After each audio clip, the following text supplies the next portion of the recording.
I'm the proud grandfather of 11 grandkids. My oldest daughter has 2 sets of twins. She's got a 17-year-old set of twins and a 6-year-old set of twins.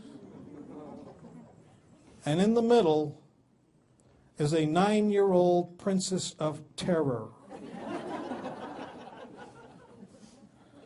And the name of that princess of terror is Nicolina. Thank you very much for listening. This kid is unbelievable. Before I tell you the lesson that she taught me, I have to tell you this story. I have to tell it any place I go. When Nicolina was 3.5 years old, Chris and Tommy wanted to put her into preschool. She was ready.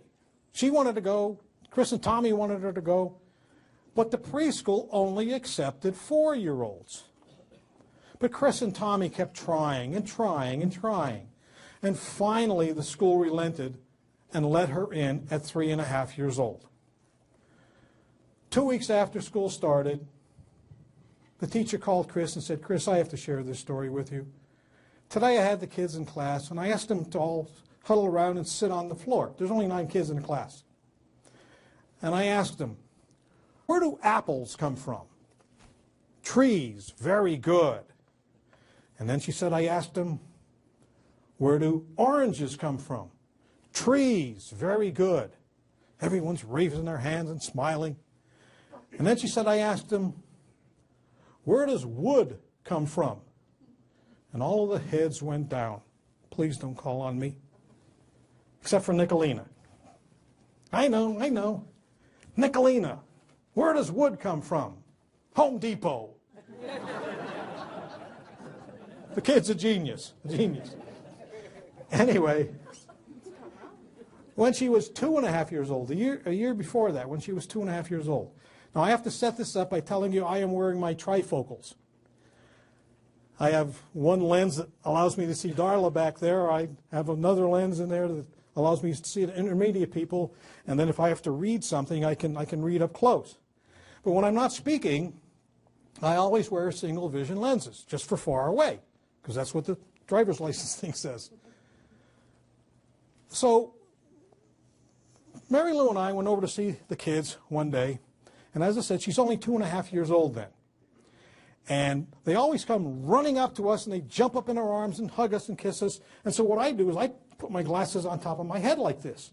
And so she jumped up in my arms and gave me a big hug and a big kiss and said, Grampy, color with me. And I said, sure, Nicolina.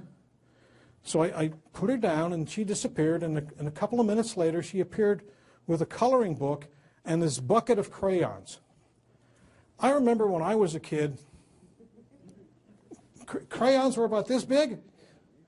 These crayons were the size of a guided missile.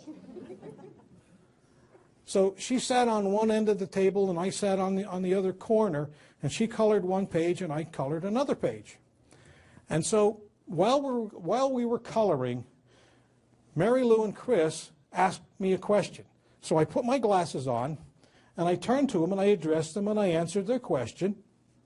And then I turned back and I started looking at the page and started coloring again. And Nicolina looked up at me with these unbelievably beautiful brown eyes, but sad eyes. Said, Grampy, off glasses. This little 2.5-year-old kid knew that when I had my glasses off, I was paying attention to her. I was totally devoted to her. With my glasses on, I'm free for everybody else. 2.5 years old. So for Nicolina, please write this. Focus on the person who is speaking. Focus. If a 2.5-year-old kid knows you're not paying attention to her, do you think your customers do? I think so. Have you ever walked into someone's office? You walked into your boss's office. What's your name? Daryl. Daryl? Yes. Okay. No, don't take it. Daryl's a big guy, so please don't take this personally, okay?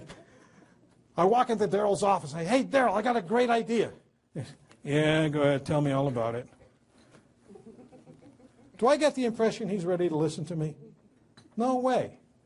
See, now I know all of you are very, very, very proud to be labeled as exceptional multitaskers. But you can't multitask when you're listening, folks. You have to pay attention. You have to focus on that person. You have to prove to that person that you are actually listening.